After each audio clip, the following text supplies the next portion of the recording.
Donc Bien le sûr. Moyen-Orient, ça n'est plus aujourd'hui la préoccupation principale de Washington. La préoccupation principale, elle est dans les mers de Chine, elle n'est pas au Moyen-Orient.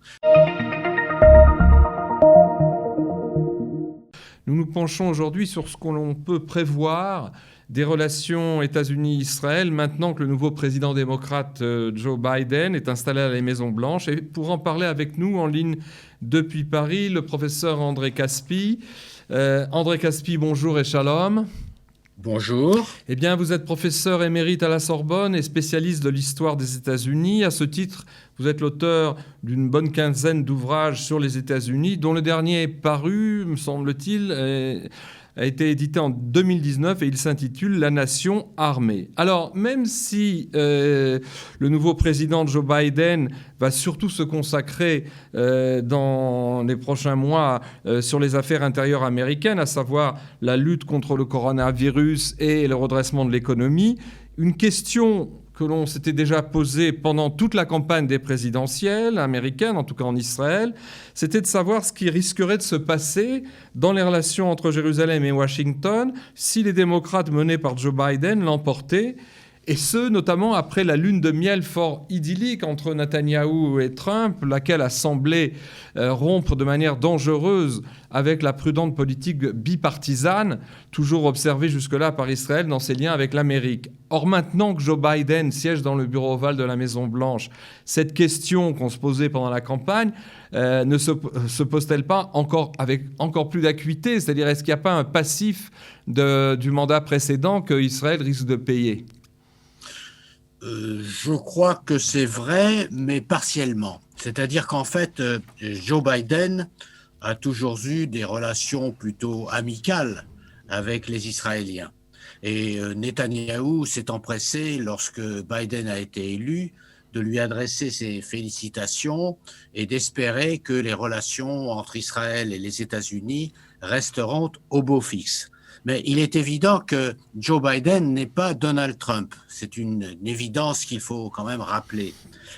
Joe Biden est un démocrate. Comme tous les démocrates, il a de la sympathie pour les Israéliens, mais comme tous les démocrates, il n'est pas favorable à des politiques extrémistes de la part d'Israël. Alors, ce que j'appelle les politiques extrémistes, c'est-à-dire qu'au fond, Joe Biden ne reconnaît pas la nécessité pour Israël d'annexer la Judée et la Samarie.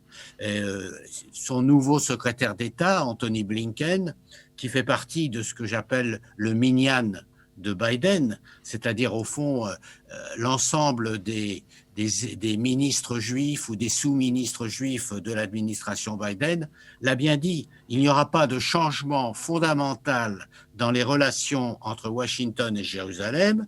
L'ambassade des États-Unis restera à Jérusalem, ça va de soi. Il va de soi aussi que les accords d'Abraham seront respectés, mais Anthony Blinken continue à espérer que l'on pourra mettre en place la solution des deux États. Simplement, il dit que pour le moment, cette solution n'est pas tout à fait d'actualité. Disons que les conditions ne sont pas complètement réunies, mais ça reste malgré tout, si vous voulez, l'objectif majeur. Moi, ce que je crois surtout, c'est que ce qui intéresse avant tout les États-Unis dans cette région du monde, ce sont leurs relations avec l'Iran. Et au-delà des relations avec l'Iran, c'est toute la politique chinoise de Washington. Parce que ça, c'est la priorité des priorités, la politique chinoise. Or, les Chinois, comme on sait, ont signé des accords avec les Iraniens, ce qui veut dire qu'aujourd'hui, la situation au Moyen-Orient n'est plus celle que Donald Trump a connue lorsqu'il est arrivé à Washington, c'est-à-dire en 2017.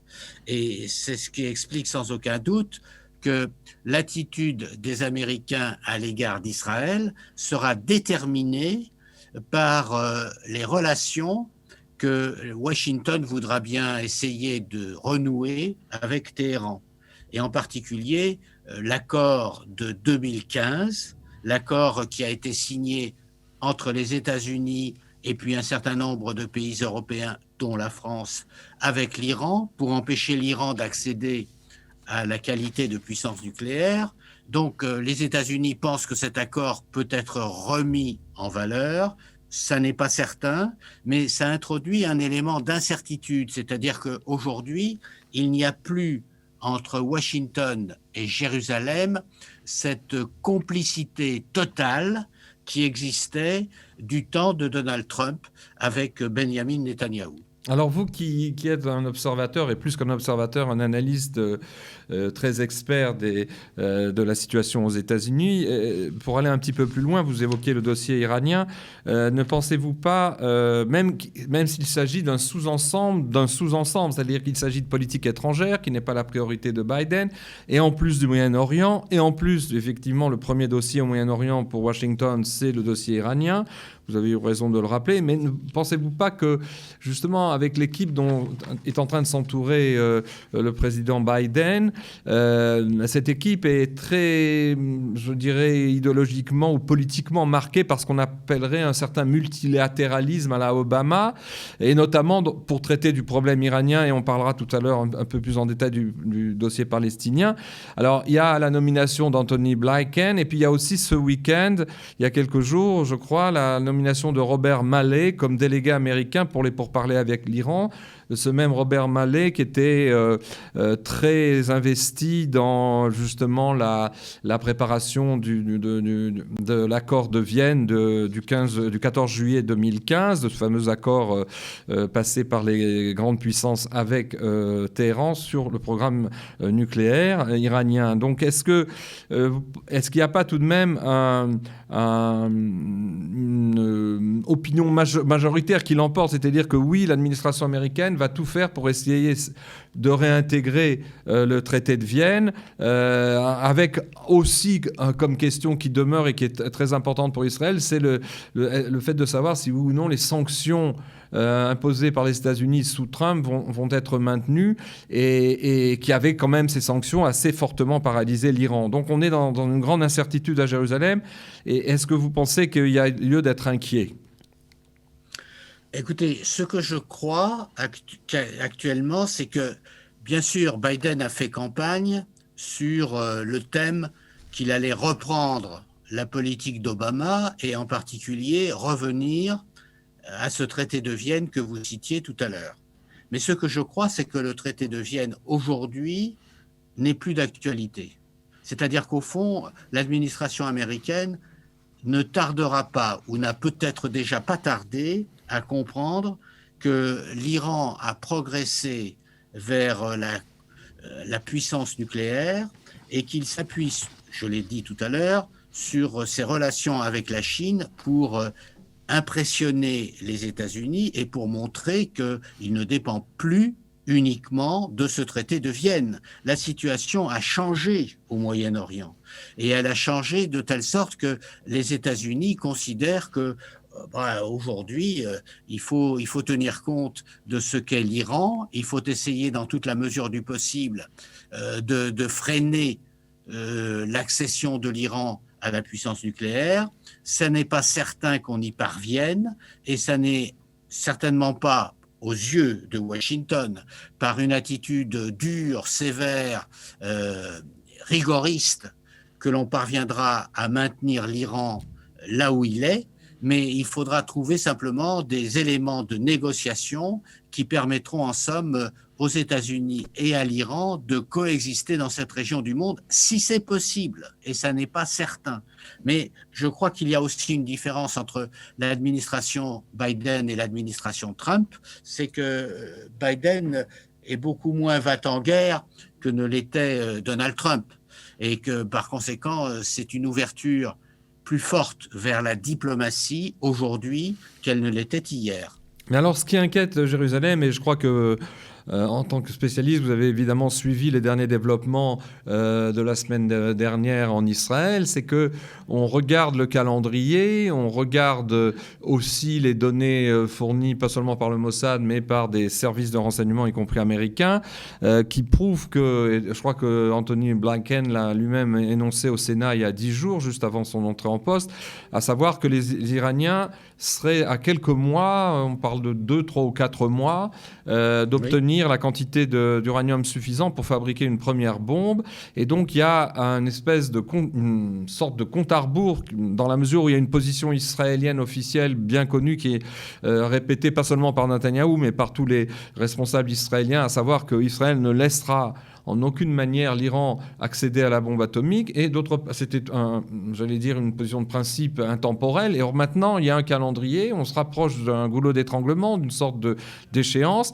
Et vous avez bien suivi le développement de la semaine dernière. Pour la première fois, le chef d'état-major de Tsahal, Avi Kochavi, qu'on n'entendait jamais dans les forums diplomatiques ou politiques, a fait sa première sortie assez fulgurante en annonçant que, de son point de vue et du point de vue d'Israël, et en tout cas de Tsahal, l'accord de Vienne était un fort mauvais accord, et que dans la mesure où il y a ce deadline du printemps, j'allais dire, des 3-4 mois qui viennent, on était dans un suspense assez angoissant d'une certaine manière, c'est-à-dire qu'Israël a une position de principe. Alors évidemment, c'est une manière sans doute, peut-être pour le Premier ministre, avec son chef d'état-major, de renvoyer la balle à Biden pour faire comprendre le climat un peu effervescent qui règne à Jérusalem, où on a l'impression, malgré tout, qu'un compte à rebours a commencé et qu'il faudra bien que quelque chose se passe et que peut-être ce compte à rebours ne donne pas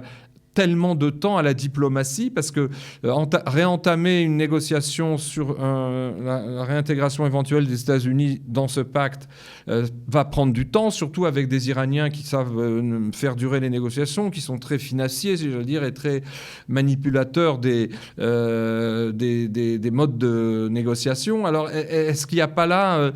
finalement, on a l'impression qu'à Washington, on prend son temps, ce qui est peut-être normal, mais à Jérusalem, le temps est compté. Et c'est un élément avec lequel, justement, qu'il va falloir prendre en compte. Oui, mais moi, ce que je crains, ce n'est pas tout à fait cela. Ce que je crains, c'est qu'on se résigne finalement à l'accession de l'Iran à la puissance nucléaire. Parce que regardez ce qui s'est passé avec le Pakistan. Le Pakistan est une puissance nucléaire. L'Inde est une puissance nucléaire. La Corée. Je ne parle pas d'Israël, bien sûr. Mais ça veut dire qu'au fond, détenir la puissance nucléaire ne signifie pas nécessairement qu'on s'en serve. Donc, c'est une garantie, c'est une sorte de protection. Et c'est ainsi, si vous voulez, que les puissances nucléaires d'aujourd'hui conçoivent la détention qu'ils ont de cette arme formidable qu'est la bombe nucléaire, ou que sont les armements nucléaires.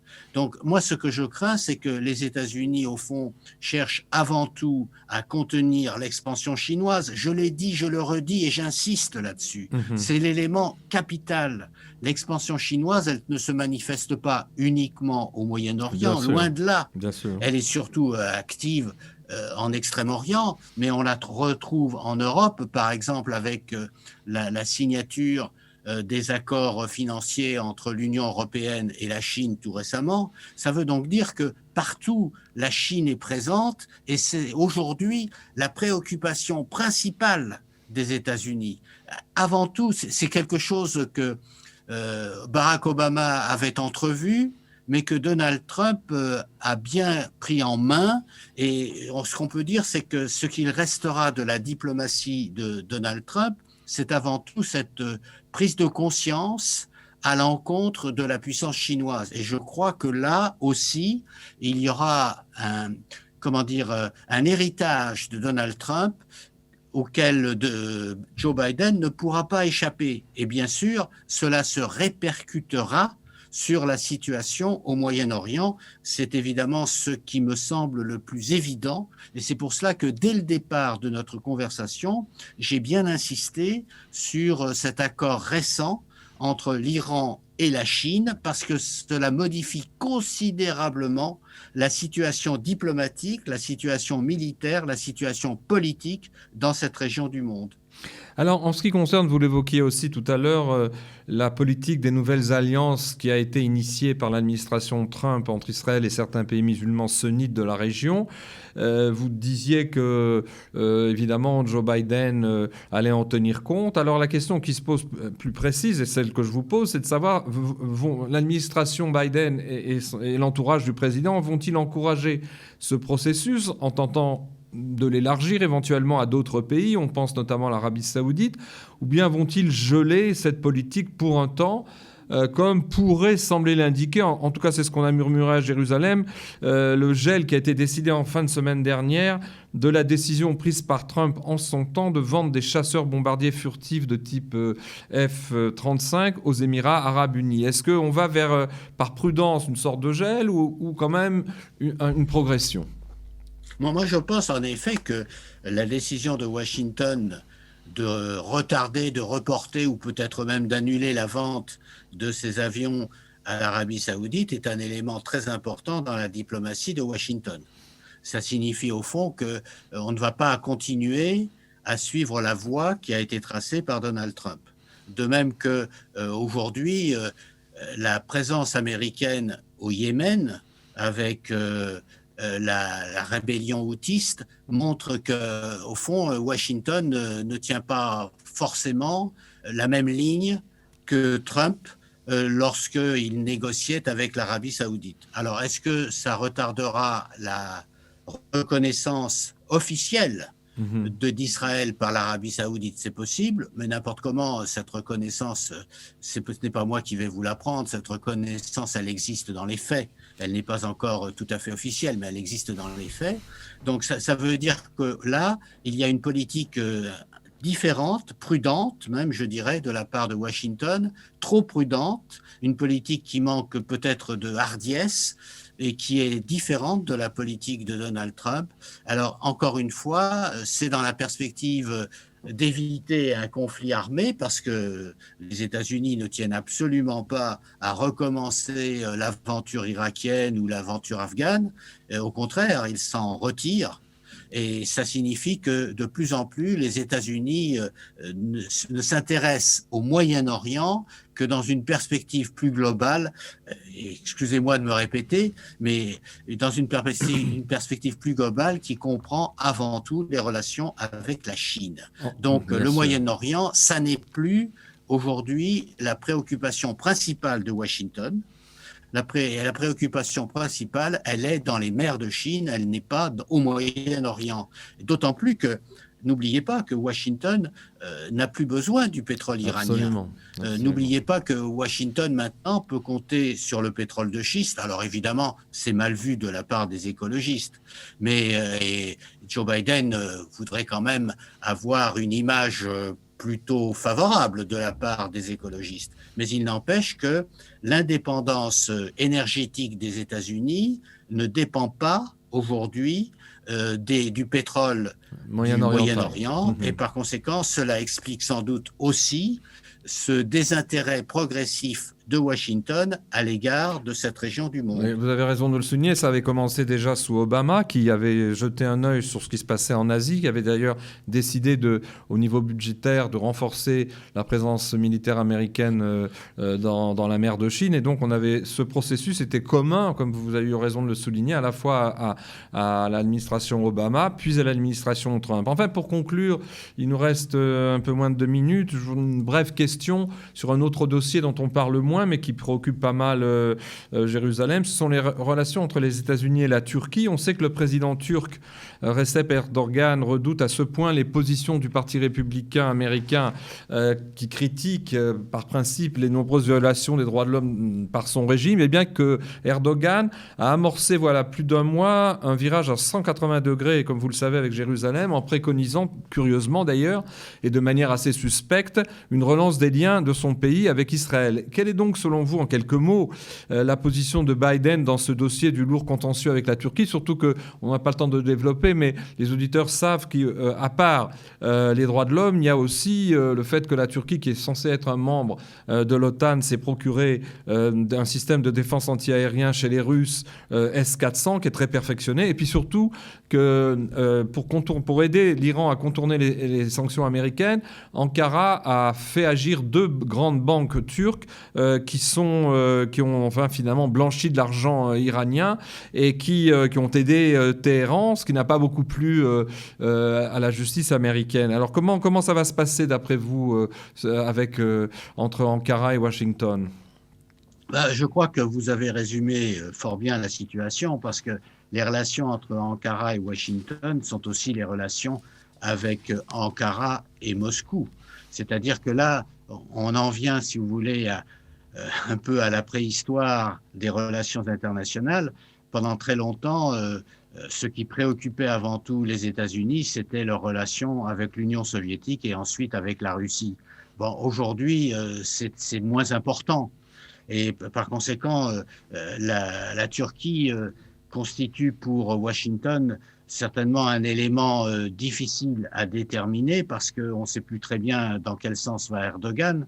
Mais en tout état de cause, c'est vrai, vous avez raison de le rappeler, la Turquie fait partie de l'OTAN.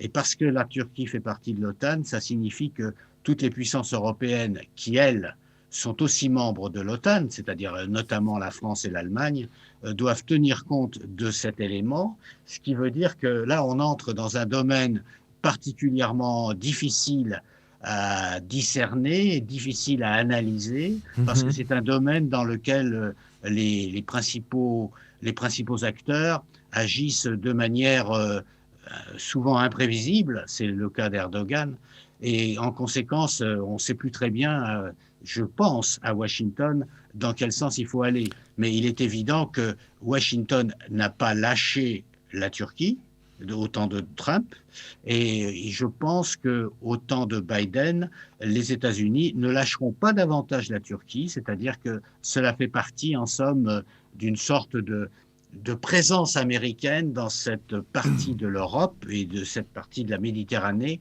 et cela contribue, pense Washington, à assurer des relations un peu plus calmes avec la Russie. Voilà en somme ce qu'on peut dire sur la Turquie, mais c'est un dossier très compliqué, très épineux, très compliqué parce que il est perpétuellement changeant. Absolument. En tout cas, André Caspi, je vous remercie beaucoup de nous avoir consacré du temps et on espère vous retrouver peut-être en quelques semaines dans de meilleures conditions techniques. Bonne semaine et surtout bonne santé. À bientôt. Merci beaucoup. Au revoir. Au revoir.